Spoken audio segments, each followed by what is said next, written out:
And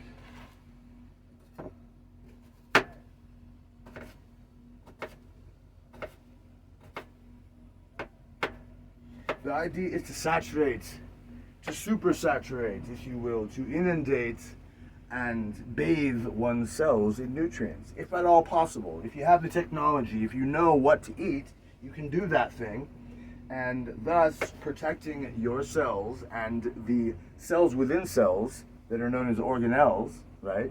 The mitochondria and all the various operational RNA messengers and things that make you a living organism depend on fresh vegetables. They depend on it. It's critical. That's why there's so much malfunction in the United States, because the standard American diet doesn't allow for much in the way of fresh vegetables, typically.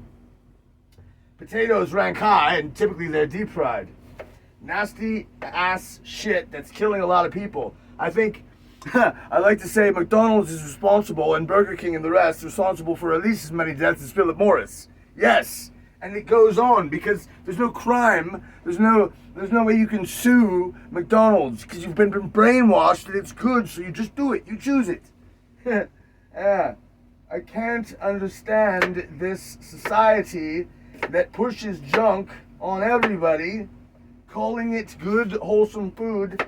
There are several brands of junk food, like the one that Monique still insists on buying, Vans, right? Vans. Isn't that a fun name for a brand of junky crap, crackers, cookies, and cereals and things, right?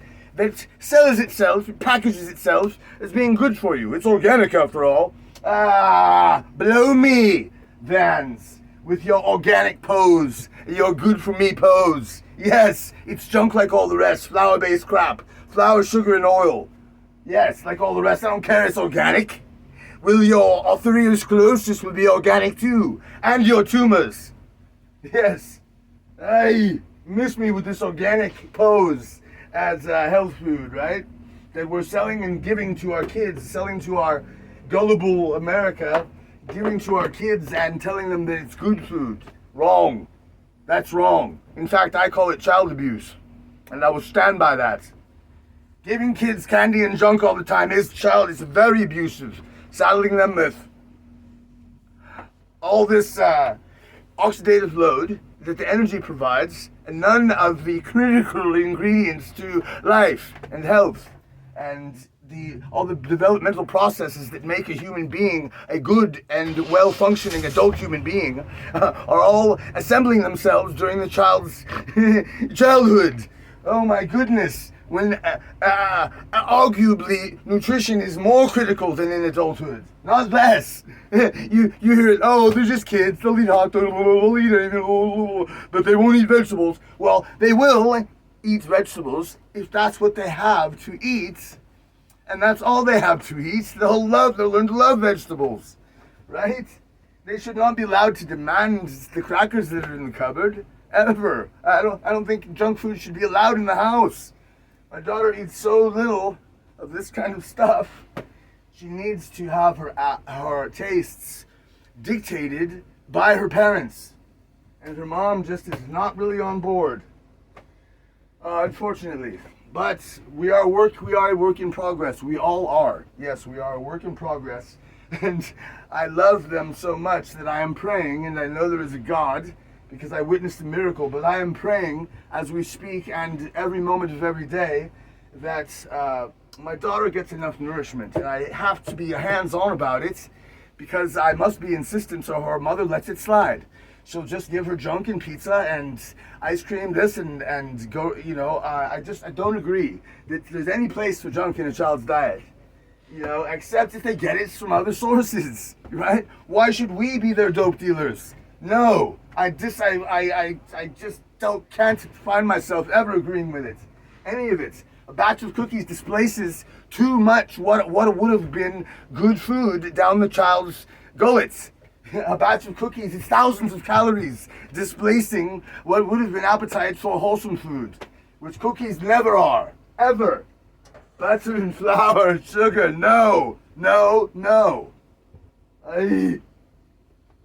This here, keep you lean, help you lose weight, help you be full, be satisfied. It takes a lot of work to eat a salad like this. And it's a lot of fun work. And you should make this your priority, have it your first meal of the day, and then there's less room down the hatch for the oatmeal that comes later, if that's your thing. To break your fast with oatmeal at around 4 or 5 in the afternoon. Yes, my folks, but starting with salad, of course, is the first course. Otherwise, if you have the oatmeal first, you won't have any appetite left for the salad, really. I find the oatmeal is much more yummy. Have it for dessert. See what I'm saying? And what a great little breakfast that makes, because there's not a whole lot of calories between this green salad and this cup of oatmeal, right? And then you're 500 calories in, and you still have, I should say you only have one more meal left to be able to get you to bedtime at a sub-maintenance level of caloric intake and not being hungry during the evening, because this is enough. And it's a really good way to not only be healthy, but to stay lean and to practice the principles that are involved in extending one's longevity, one's lifespan, and one's health span are all dependent and factored into this, my ideas, and modern science's data is proving to anybody who cares that a vegan diet is the way to be healthy, and abundant nourishment is also a way to look extremely healthy and to get great gains in the gym. And vegetarian protein is widely known, even among Western medicine, to be superior because it doesn't come with the loads of endotoxins and the tendency to raise IGF, which is a carcinogenic attribute that meat and all animal products, especially milk, have. I was a drinker of milk for years and years. I was so sold on it. What a complete, wonderful food and an essential source of calcium. I was sold as anybody out there. And when vegans would tell me, milk, Dallas, isn't good for you, and I'd say, nonsense. That's ridiculous. What are you talking about?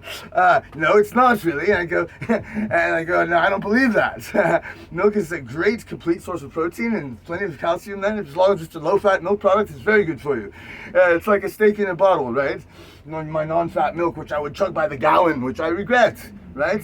Knowing that it has any association with cancer. Cancers like prostate cancer. Cancers like, all the other cancers that we might be susceptible to due to our exposures, like lung cancer in my case, and, liver cancer, and, throat cancer, the chilled belly, and, all these things, different kinds of cancer, are mitigated and lessen your chances of contracting them if you're eating a lot of abundant, nutritious food all the time. This is a fact. So please get on board. Please, everybody hearing me now, get on board with the overlap that exists between staying lean and young and healthy and eating, and also living a long time. They're all, intermeshed. And it becomes so easy when you take the junk food out of your diet. It becomes so easy. God bless.